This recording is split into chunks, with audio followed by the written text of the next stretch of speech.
Kalau ngomongin limbah, pasti kesannya jorok, nggak berguna. Akhirnya, pasti cuma dibakar gitu aja. Tapi gimana kalau limbah satu ini ternyata sedang dicari oleh banyak negara di luar sana dan hasilin omset 600 juta per bulan? Yap, sabut kelapa. Memasuki tahun 2025, Indonesia punya salah satu sumber paling melimpah, yakni sabut kelapa. Sebenarnya, semua dimulai dari 3 hal besar yang terjadi di pasar dunia. Karena saat ini tren global, Go Green terus berkembang. Saat ini, Cokopit mulai dipakai untuk media tanam modern. Sedangkan Coco Fiber mulai dilirik untuk menggantikan busa sintetis pada jok bahkan kasur. Adanya krisis kualitas tanah dunia juga mengakibatkan banyak negara mengalami penurunan kualitas tanah. Sehingga Cokopit hadir sebagai solusi agar lebih stabil, lembab, dan lebih ringan untuk greenhouse serta agrikultur modern.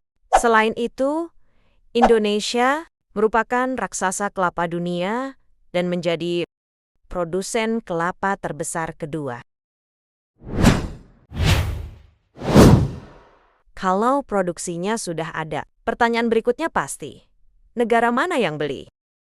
Ternyata cukup banyak. China merupakan negara dengan permintaan terbesar untuk kebutuhan Cokopit dan Coco Fiber, terutama untuk industri otomotif dan matras mereka. Kedua, yakni India, yang merupakan produsen besar, tapi kebutuhan dalam negerinya sangat tinggi, sehingga mereka tetap impor hasil olahan sabut kelapa. Di Korea Selatan dan Jepang, olahan sabut kelapa juga dipakai untuk agrikultur modern, hortikultura, dan tanaman hias. Di sini pasarnya juga lebih stabil.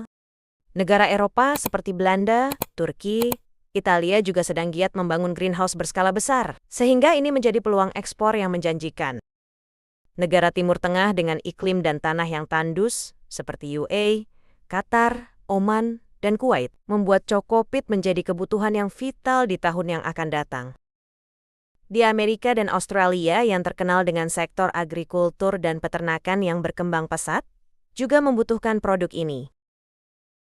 Yang menarik, permintaan global naik 12-18% setiap tahun sejak tahun 2023.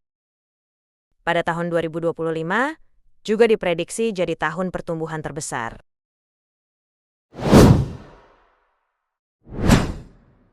Banyak orang belum menyadari kalau sabut kelapa yang biasanya dibuang atau dibakar ternyata punya nilai ekonomi yang luar biasa.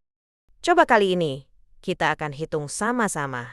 Berapa sih potensi omset dari mengolah sabut kelapa menjadi produk ekspor?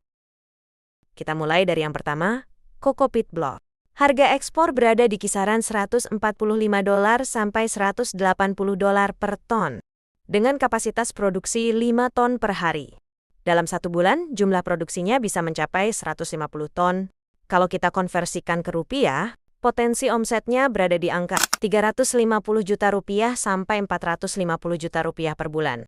Itu baru dari satu jenis produk. Sekarang kita masuk ke produk yang kedua, Coco Fiber. Harga ekspor Coco Fiber saat ini ada di rentang $250 sampai $300 per ton. Jika produksinya 2 ton per hari, maka dalam sebulan totalnya 60 ton. Dengan angka itu, potensi omset Coco Fiber berkisar di 250 juta rupiah sampai 300 juta per bulan. Kalau kita gabungkan potensi omset dari kedua produk ini, Cokopit dan Coco Fiber, total peluangnya bisa mencapai lebih dari 600 juta per bulan. Dan yang membuat peluang ini semakin menarik adalah bahan bakunya gratis. Sabut kelapa berasal dari limbah petani dan pengupasan kelapa yang selama ini tidak dimanfaatkan. Bahkan sering dibakar begitu aja karena nggak tahu mau diapain. Padahal, dengan sedikit proses dan mesin yang tepat, sabut kelapa bisa kita rubah menjadi komoditas ekspor bernilai tinggi dan dicari oleh banyak negara di luar sana. Jadi, kalau kalian sedang mencari peluang usaha ekspor dengan bahan baku murah dan permintaan stabil, bisnis olahan sabut kelapa bisa menjadi pilihan yang sangat menjanjikan. Setelah kita tahu potensi, omsetnya yang bisa mencapai ratusan juta rupiah setiap bulan, Pertanyaan berikutnya adalah usaha sabut kelapa ini. Bagaimana cara memulai usaha sabut kelapa ini? Banyak yang berpikir usaha ini rumit. Padahal, kalau kita pahami bagian-bagiannya, prosesnya cukup sistematis. Untuk masuk ke pasar ekspor, ada beberapa hal penting yang perlu diperhatikan. Yang pertama adalah penggunaan mesin pengolah sabut kelapa yang tepat. Ada beberapa jenis mesin yang wajib ada dalam rantai produksi. Mesin pengurai, untuk memisahkan serat dan kokopiat dari sabut mentah. Mesin ayakan cokopit, untuk memisahkan ukuran butiran sesuai standar ekspor. Mesin press hydraulic, untuk memadatkan kokopiat atau kokofiber ke dalam bentuk blok. Conveyor, agar alur produksi berjalan lebih cepat dan efisien. Dan terakhir, sistem pengering, supaya kadar air produk bisa terkontrol. Hal ketiga yang tidak boleh dilewatkan adalah produksi berkelanjutan. Buyer luar negeri tidak hanya membeli satu kali, mereka membutuhkan pasokan rutin setiap bulan. Jadi konsistensi produksi sangat penting, baik dari sisi volume, kualitas, maupun ketepatan waktu pengiriman. Dengan memahami mesin yang dibutuhkan, standar kualitas ekspor, dan pentingnya produksi berkelanjutan, kita sudah punya fondasi yang kuat untuk memulai usaha olahan sabut kelapa. Sekarang kita masuk ke segmen 6 mengenai kelebihan. Bekerja sama dengan PT Binkoran.